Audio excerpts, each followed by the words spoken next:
Itu. Ini dia itu. Kerja itu, pulang kerja. Oh, pulang kerja itu. Iya. Kenapa ya? Tok? Kok kerja itu? Kan lakimu kan kerjanya ngapain? Jadi ikut-ikut itu kerja. Kenapa rupanya itu kalau aku kerja? Iya kan kalau udah kerja suaminya, kan ngapain lagi harus ikut istrinya kerja? Itu di rumah aja lah. Aneh itu ini. Jadi kalau kerja lakiku, jadi aku nggak bisa ikut lagi kerja. Ya macam nggak cukup aja, memang nggak cukup rupanya gaji suamimu. Bukan nggak cukup, tapi kalau masih bisa aku membantu lakiku, kenapa aku harus di rumah aja? Iya juga, iya.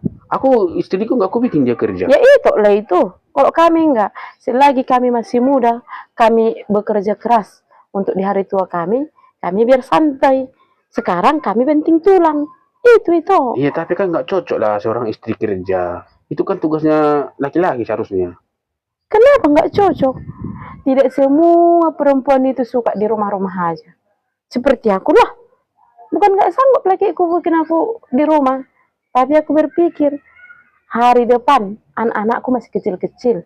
Jadi pendidikan mereka masih berlanjut.